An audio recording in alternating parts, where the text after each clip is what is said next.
focus on near deflation? Answer.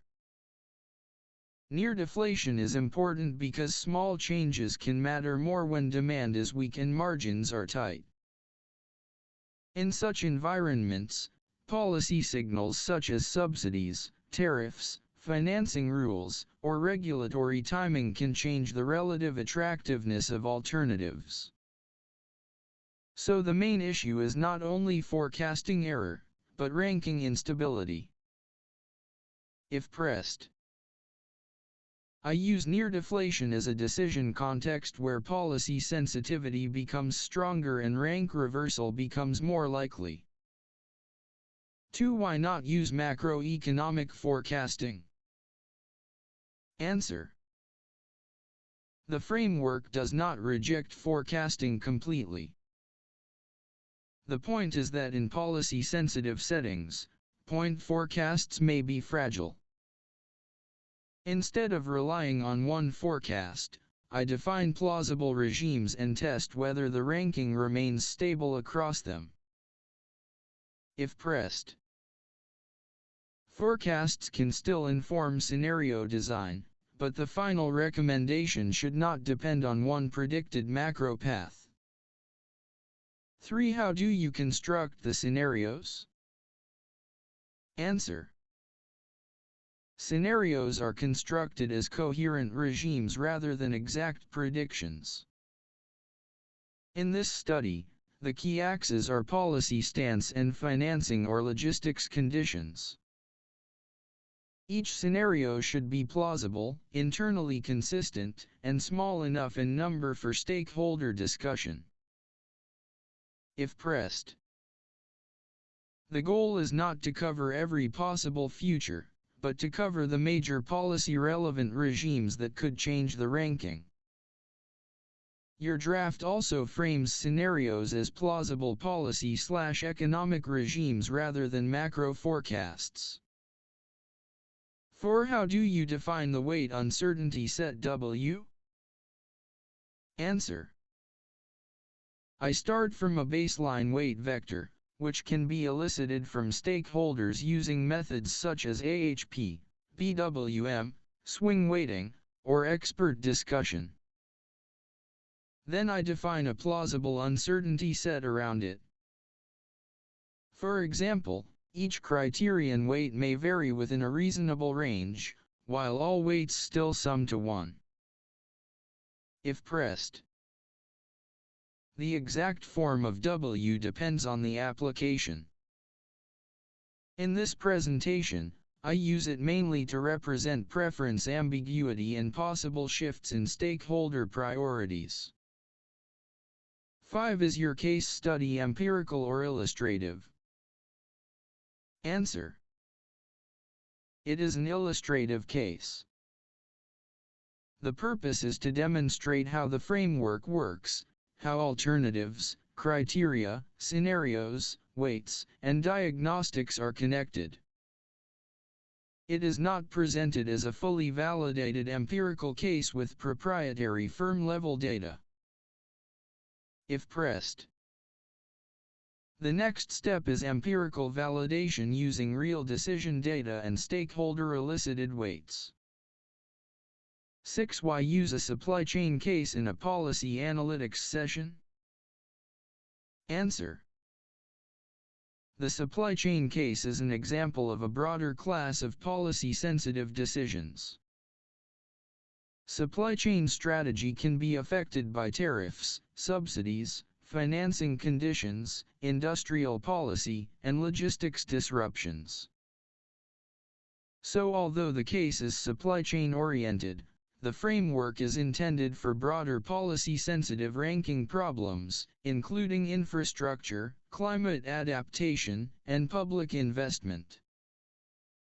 If pressed, the method is domain portable, alternatives and criteria can change, but the robust ranking logic remains the same. 7. How do you interpret rank frequency? Answer. Rank frequency asks how often each alternative appears near the top across scenarios and weight samples.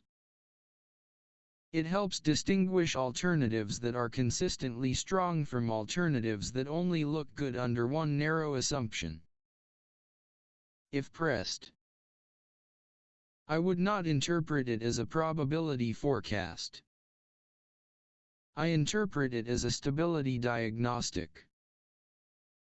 8. What does pairwise dominance add beyond rank frequency? Answer. Rank frequency tells us how often an alternative is near the top. Pairwise dominance tells us how stable each comparison is between two alternatives. If one alternative beats another only about half the time, that comparison is fragile and easily reversible. If pressed, this is useful because a shortlist may be robust overall, but some pairwise comparisons may still be unstable. 9. What are sensitivity thresholds used for? Answer. Sensitivity thresholds show how much a criterion weight or assumption must change before the top choice changes. If a small change overturns the ranking, that criterion is a fragile driver. If a large change is needed, the ranking is more stable. If pressed, this helps decision makers know where to spend more effort, better measurement, better preference elicitation, or closer monitoring. 10. Why did you choose a worst-case robust score? Isn't it too conservative? Answer. That is a good point. The worst-case score is a conservative and easy-to-explain robustness rule. It is useful when decision makers want to avoid alternatives that fail badly under restrictive regimes. But it is not the only possible rule. If pressed, future work can compare worst-case robustness with regret-based or CVAR-type robustness. The key contribution here is the framework, scenario regimes, weight uncertainty, and stability diagnostics. 11. What are the main limitations of your framework? Answer. There are two main limitations. First, the result depends on scenario completeness. If an important regime is missing, the robustness claim becomes weaker. Second, the result depends on scoring quality.